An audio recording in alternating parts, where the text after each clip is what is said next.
Today, let's take a look at the most expensive Pokemon card auctions of the week.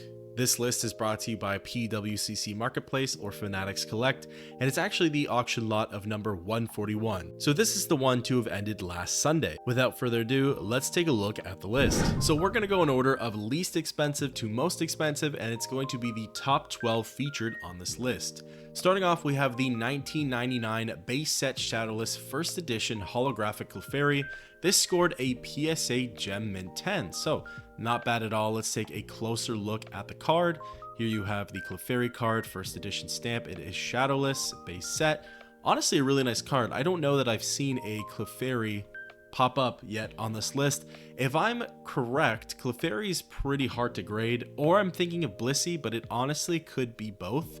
I think there's always a lot of scratch marks, just factory errors of scratch marks, or sorry, print lines, not scratch marks, on the holographic pattern. So it might be pretty tricky to get a 10 for Clefairy, but I think that might be Blissey. I'm not sure if it's both, but overall, yeah, pretty good card. Taking a look at the back, a little bit of something going on in the bottom left. Top left looks great, top right looks great, same thing with bottom right. Edges look pretty good. I would probably say it's deserving of a 10.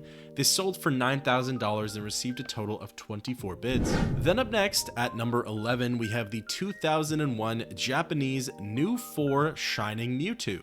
This scored a PSA Gem Mint 10, so yeah, essentially this is Shining Mewtwo from the Neo series, right? I don't quite recall the exact set from Neo that this Shining Mewtwo is from, but it's a very nice card. I believe there's Shining Mewtwo, Shining Charizard, and Shining Gyarados, Shining Magikarp. There might be more. I don't know if Ho-Oh's there. I think that's just the promo card for the Sun and Moon era. I'm not sure, but anyways, let's take a look at this card. It's a really nice card. Honestly, one of the best ones you can pull, as I believe it's a secret rare as well.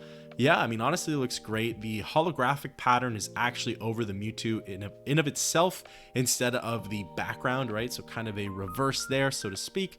Looks great. You have 3 stars down here. I don't know that I've really noticed that before on anything. I guess that's maybe the secret for the set, right?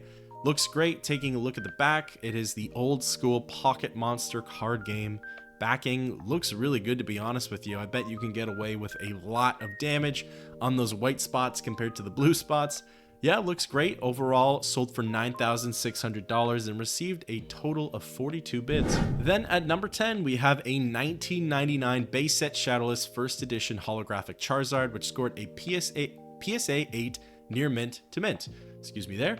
But yeah, I mean, this is the old school label for PSA, so this one, who knows how long this has been graded for, right? But yeah, you have your holographic Charizard. We've been over this before. This is kind of like, at this point, what seems like the most iconic Pokemon card that most people think of synonymous with the hobby, right? You have Charizard over here, holographic first edition Shadowless, scored a PSA 8.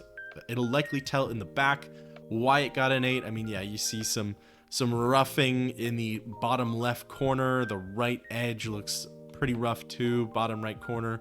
You could definitely see, I guess, yeah, probably deserving of an 8. There's nothing horrible on the card, at least that we can tell over here. But yeah, I mean, overall, looks like a pretty decent card. And it sold for $9,600 and received a total of 41 bids. Then up next, a pretty unique one. We have a 2015 Japanese XY Art Academy Winners Prize, Gumi XYP BGS, scored a pristine 10. Not bad at all. There's a BGS population 1 of 2, so there's only 2 of these graded with BGS, which is pretty cool. I love when we come across these sort of more obscure kind of Japanese promo winning kind of prize cards. They're very new to me. I've never seen most of these before. The only times I would have ever come across them are while doing these lists, right? But this one is Gumi over here, right? It almost looks like a pretty normal card. You would never guess that there's, you know, some crazy value behind it, right? But I guess this little, in the bottom right hand corner here of the actual picture, you kind of see sort of something there, right? It's like an emblem, a logo, wording, right? And I guess that's what determines it. But got a 10 on centering, a 9.5 on edges, a 10 on corners, and a 10 on surface. So I'm surprised it didn't get the Beckett Black label. I'm a little surprised at that. I swear, I thought I saw. I'm pretty sure the black label is a 10 on everything, but I swear I've seen a black label unless I'm confusing the Pristine and the 10, which I probably am. I thought I saw black labels with 9.5s before, but I assume the Pristine 10, or sorry, the black label 10 is a 10 on everything, right? So that's probably why I didn't get it. But looking at the back looks pretty phenomenal. Again, it's really hard to tell as these are dynamite. The modern Japanese card backs are super sturdy. Sold for $9,900 and received a total of 30 bids. Then we move on to number 8 for this list. This is the 1999 base set Shadowless first edition holographic Raichu, which scored a PSA Gem Mint 10. Let's go ahead and take a look at it. We've seen our fair share of base set Shadowless, but yeah, I mean, Raichu doesn't pop up as much as, say, Venusaur, Blastoise, Charizard, right? This is a pretty unique one that probably maybe a handful of times we've seen it, but especially the 10 I think is really cool. So Raichu from base sets, which is really cool. And yeah, first edition, Shadowless, holographic, looks pretty swell. Let's take a look at the back. Back looks pretty good. Now, normally it's hard to tell what's on the scan and what's not, right? It looks like this is just some crazy edging or whitening happening on the edge. It's totally something different there. And yeah, I mean, this is, you know, probably from the scan if I had to guess. But yeah, I mean, overall sold for $10,200 and received a total of 33 bids. Then up next, we have the 1996 Japanese Bandai Cardass Vending Prism Red Charizard, which scored a PSA Gem Mint 10.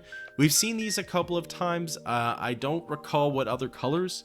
I don't want to confuse the Cardass and then the Top Sun ones. It almost escaped me there. So I'm not sure if I have seen other colors. I feel like I have, but I know I think I've seen red before actually while doing this. But it is really hard to tell where the not mistakes, but where any kind of impurities are with this card, right? It's pretty hard to tell where there would be edging or whitening on the edges, corners, you know, any holographic scratches, etc. Right? So I'm not sure, but I mean, if it's a 10, it's a 10. I mean, it is from Japan, so it's built like metal practically, right? But taking a look, it sold for $10,200 and received a total of 39 bids. Then at number 6, we have the 1999 base set Shadowless first edition holographic Gyarados, which scored a PSA Gem Mint 10. I've seen this one before on this list. If you've watched these videos, you would have seen it too. Again, it's not as frequent as other ones, but it has come up before. Here's Gyarados, pretty common, first edition, Shadowless. Hard to tell if there would be any scratching or print lines on the actual holographic pattern in of itself. It's just difficult, right? You can't really see with the scans exactly what's going on. Even the backing is hard to tell what would be going on here, right? But actually it does look really good. It is probably one of the stronger 10s that we've seen thus far. So kudos to this card for being graded correctly. It sold for $11,100 and received a total of 31 bids. Then at number 5, and actually this one doesn't come up that often, we have a 1999 base set Shadowless first edition holographic Hitmonchan, which scored a PSA Gem Mint 10. I mean, I've seen this card before, back when we used to do the lists and I did the full 24.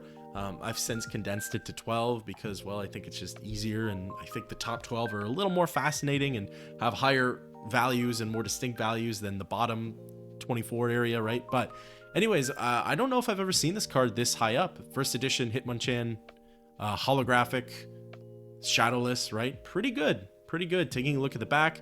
Back looks all right, a little bit of whitening in the top left. Edges looks okay, right?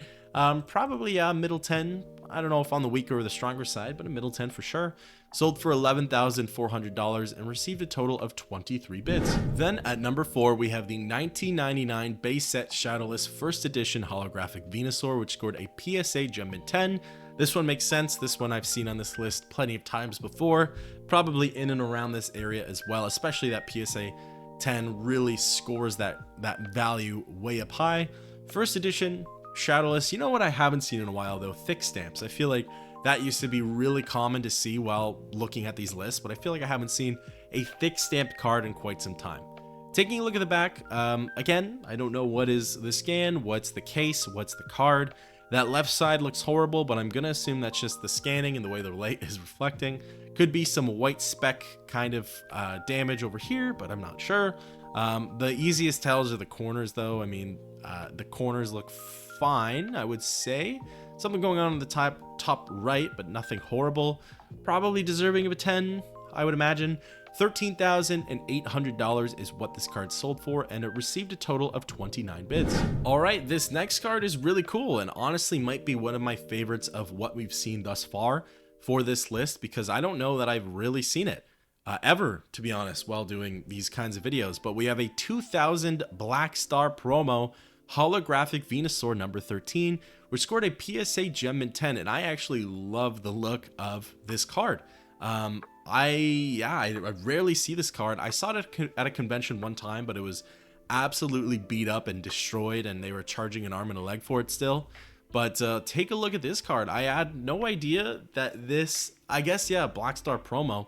I don't know. I didn't even know that this was in English, or maybe I did. I don't know. Because I know it's from the CD whatever promo or whatever that happened in Japan, but yeah, this is really cool. I love the artwork for this card. I think it's amazing.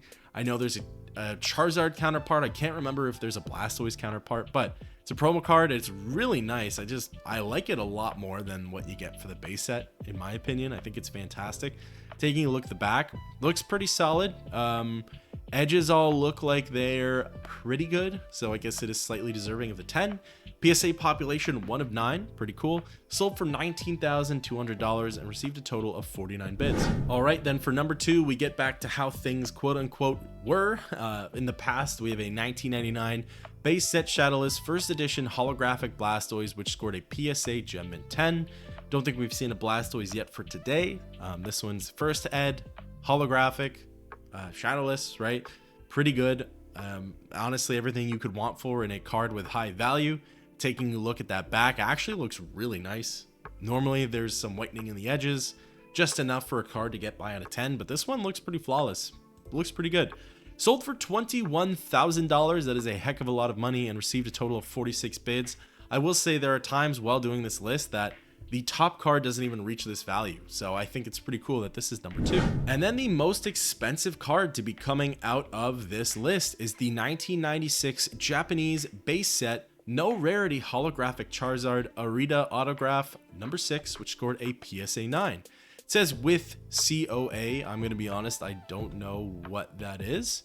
Maybe it's proof of autograph. I'm not really sure, but honestly, a really nice card. I think it's beautiful. You have the let's take a closer look at it, but yeah, you obviously have Japanese Charizard over here, no rarity in the bottom right corner. This is the autograph, and then the illustration by Arita over here. Looks really good. Taking a look at that back, the back looks pretty fantastic as well. Again, it's just a little trickier to tell with what's going on here as to what could be an impurity, but honestly looks pretty good. There's nothing super obvious. This card sold for $24,600, which is certainly one of the bigger values that we've ever seen on this list, and received a total of 26 bids. All right, so that concludes the list for the top 12 most expensive Pokemon cards to be coming out of the PWCC Marketplace auction lot number 141. I'd love to know your thoughts on these cards down below. There's some really interesting ones with some really interesting prices, and I have my own opinions. I'd love to hear yours, and until next time, I will catch you in the next one.